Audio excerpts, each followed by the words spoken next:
What's going on, everybody? How are you doing?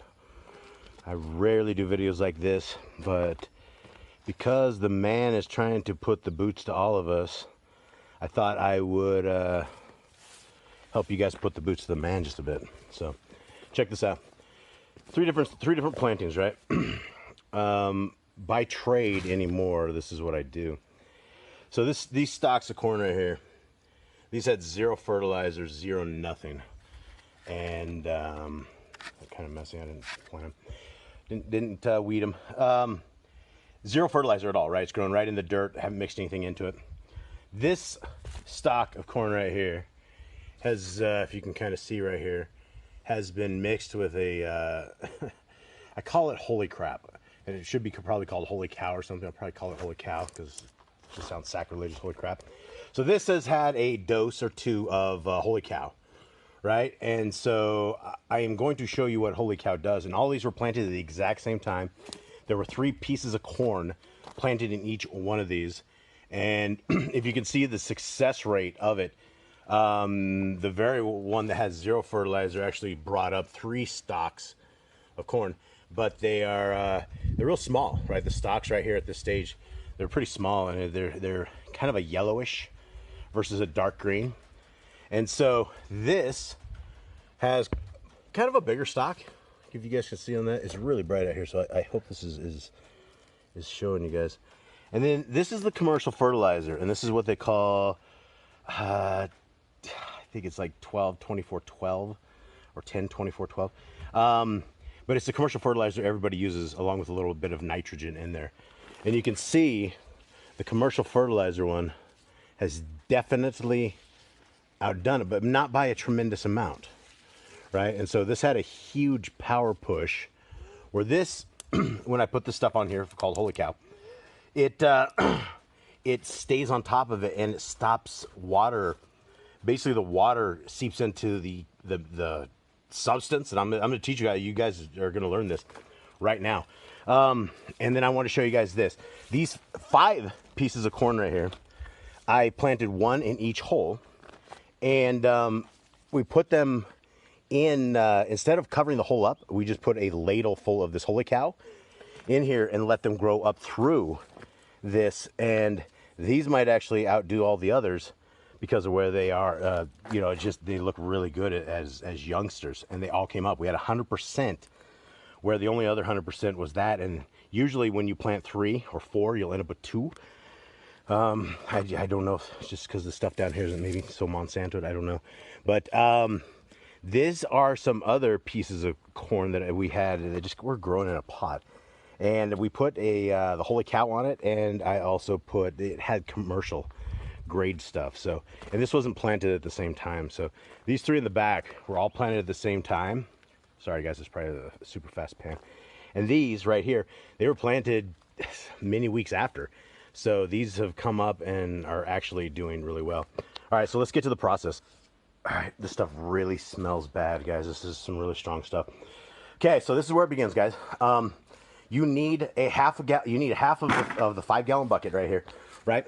Fill it up halfway with cow crap, completely steaming cow manure, the freshest stuff you can get. Scoop it up, don't get the rocks underneath of it. Fill it completely up so it's halfway completely full. Then you're going to take that and you're going to fill it up from there to the top with water, right? Throw all water in there. And you're going to leave it in there, and you're going to stir it up. And I have a holy cow ladle. And so right here, right? So you're at the process of making this stuff. You have water all the way up to here. You leave it in there for a couple of days, right? Then what you do is you take this and transfer half to one bucket and half to the other bucket, right? Exactly. And they'll come up halfway on both of those, and you'll be done with the one. Okay, so from here, this is where it might get a little weird for you guys, but this is just water. You will have one of these completely full of human urine. Now, if you looks really orange and looks really bad, human urine, you probably wouldn't want to use it. You want somebody who is somewhat healthy, that their urine is kind of a clear color, and you don't want to let it go very long. The longer the human urine sits, the higher the pH goes. So I have pH strips. You can get those in just for a couple bucks. And when you're done, in a couple of days, filling up a gallon jug of human urine, pH it, and make sure mine's usually around 6 to 6.5, something of the sort. So at this process, you have half, right? This is half full of water and manure. That's half full of water and manure. You're going to take a half a gallon. You take half of the gallon of urine and stick it in that. Half of the gallon of urine and stick it in that. Then what you need to do is fill up the rest of it to the top with water. And these aren't as full as I want them because we just barely process this stuff. And this stuff is extremely, extremely foul. As you get up from the bottom of this stuff, it's almost like, it's like a living bandage. Oh man, it smells so bad. Okay, and so this right here, this kind of concoction, fill it up to the top and leave it for 1 or 2 days. 1 or 2 days, and then take 1 ladle scoop, and I put 1 ladle scoop on pretty much everything. Holy cow goes on everything. Now, my buckets back here that I'm doing, this is my new school stuff. We got a whole bunch of bananas, and we got ash, right? Fire ash from the wood, not just burn wood, and make sure when you burn the wood you don't have stuff like plastics and tape and all that other crap that's on there. And so this is a bunch of just firewood ash and banana peels, and they've been sitting out here for a long time, and they smell very righteous as well. And I'm going to work in 1 scoop of this and in 1 scoop of this. And so this is a higher nitrogen base because of the human urine, where you're using half. You can decrease the urine a little bit if it's too hot for your plants. And I'm just going to let this sit. Right, we're going to scoop this around. And man, this is liquid gold, folks. They just raised the price of fertilizer for us. You can't even buy it anymore. It's like $53 a bag for fertilizer. That's up from like $30-some just a little bit ago. So that is the secret right there, right? Free fertilizer. And this is the effects of it. And I use all of this stuff in my fields now. So whenever I go out and I plant with this stuff, we plant it up, and it totally puts one to the man, because when fertilizer was in, it was okay buying $30 bags, things of that nature. But now that they're shutting off fertilizer and trying to kill the world, this is what it is. So the commercial fertilizer is still best, but I believe as we adjust things like adding in the banana peels and the ash, definitely want to add ash. There's tons and tons of calcium inside of ash.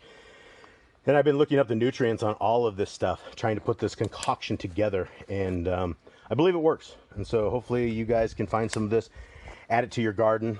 Super easy to fertilize this stuff on a small garden. And we have a lot of corn that we're growing up in the fields that we're running this to as well. And the thing about this is, when you plant this in the ground, and you, instead of filling it with dirt, and you just fill it full of this stuff, the entire top of this becomes, that greenish color.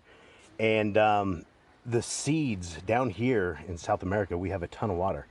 And so this has been protected. These have been out in the elements at all times, so we don't take these ones inside. And so these are all out in heavy rains, and they are, they're doing really well. And the manure definitely outperforms with nothing at all. And this is, hopeful, where we see these coming up at such a young stage, and they all look really good. So, guys, I hope you're going to do it. I hope you're doing good. I hope this saves you guys some money and puts one to the man. I am out.